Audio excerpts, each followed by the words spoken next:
Bismillahirrahmanirrahim. Assalamualaikum warahmatullahi wabarakatuh. Innal hamdalillah nahmaduhu wa nasta'inuhu wa nastaghfiruhu wa na'udzu billahi min syururi anfusina wa min sayyiati a'malina. May yahdihillahu fala mudhillalah wa may yudlilhu fala hadiyalah. Asyhadu an la ilaha illallah wa asyhadu anna Muhammadan abduhu wa rasuluh. Puji syukur atas kehadirat Allah Subhanahu wa Ta'ala yang telah memberikan rahmat serta hidayahnya kepada kita semua, sehingga sampai saat ini kita masih bisa menikmati kenikmatan yang begitu banyaknya dari Allah kepada kita. Tak lupa salawat serta salam tetap kita haturkan kepada junjungan kita Nabi besar Muhammad SAW. Dalam kehidupan manusia, pasti kita pernah merasakan yang namanya kecewa. Rasa kecewa muncul ketika harapan atau ekspektasi tidak sesuai dengan apa yang kita harapkan. Atau lebih tegasnya, rasa kecewa muncul ketika kita bersandar atau berharap kepada selain Allah. Bila kita berharap kepada makhluk, maka kita akan menemukan kekecewaan yang teramat mendalam. Karena sesungguhnya makhluk itu adalah zat yang penuh dengan kekurangan, yang belum tentu bisa membantu memecahkan persoalan kita. Namun beda halnya jika kita berharap kepada Allah Sang Pencipta, yang tidak memiliki kekurangan sedikitpun.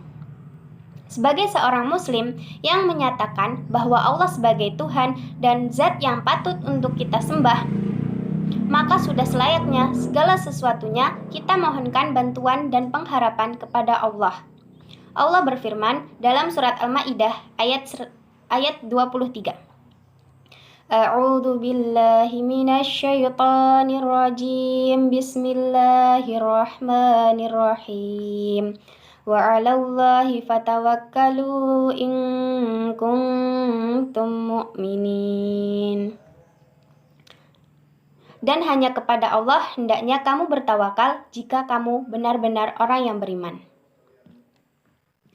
Jangan kita mengadu dan meminta sesuatu kebutuhan atau hajat selain kepada Allah, karena bagaimana Ia akan mengabulkan permintaanmu, sedangkan Ia juga tidak berdaya tanpa seizin dan pertolongan Allah. Orang yang menyandarkan atau menggantungkan nasibnya kepada sesuatu selain Allah, berarti dia telah tertipu.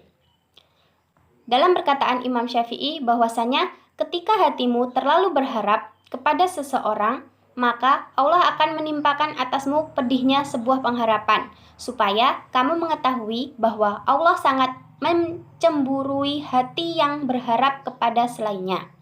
Maka Allah menghalangimu dari perkara tersebut agar kamu kembali berharap kepadanya. Saat kita merasa kecewa, bersedih, menangis, bahkan terluka, itu semua bagian dari qada dan qadarnya yang telah ditetapkan kepada manusia dan semua makhluknya. Memiliki rasa kecewa adalah hal yang normal bagi setiap manusia, karena itu merupakan bagian dari lika-liku kehidupan. Namun, sebagai seorang muslim, kita harus bijaksana dalam menghadapi rasa kecewa. Adapun tips atau sikap yang harus dilakukan ketika kita merasa kecewa. 1. Jangan berlarut-larut dalam kekecewaan. Berlarut-larut dalam kekecewaan bukanlah solusi, namun justru menambah keterpurukan kepada diri kita. 2. Move on. Kecewa adalah hal yang wajar dan setiap manusia pasti mengalaminya. Namun, menjadi tidak wajar jika kita berlarut-larut atas kekecewaan tersebut. Maka dari itu, sebaik-baik ketika merasa dikecewakan, yaitu melupakannya dan move on. Serta fokus kembali kepada perjalanan kehidupan kita yang selanjutnya. 3. Meyakini bahwa ini bagian dari qada dan qadarnya Allah.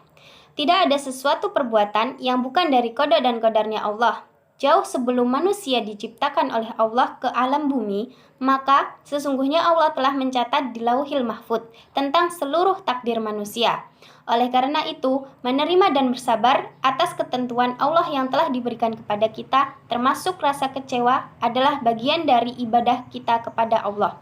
Bahkan menjadi salah satu rukun iman kita, yaitu iman kepada qada dan qadar.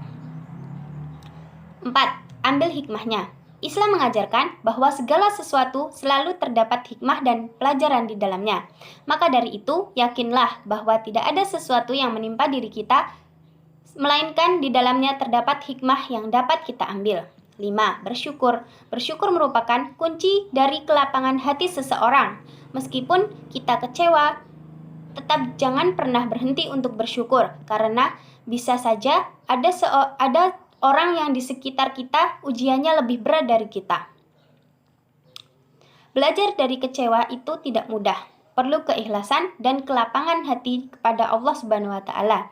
Memiliki rasa kecewa sangatlah wajar, karena setiap orang pasti pernah merasakannya. Namun, selaku seorang muslim yang baik, maka alangkah baiknya kita senantiasa bertawakal kepada Allah dan selalu berhusnuzon bahwa hal ini akan ada hikmah yang terbaik untuk kita. Mungkin sekian dari saya, semoga bermanfaat. Apabila ada kurangnya, saya mohon maaf. Nun wal qalami wa mayasturun. Wassalamualaikum warahmatullahi wabarakatuh.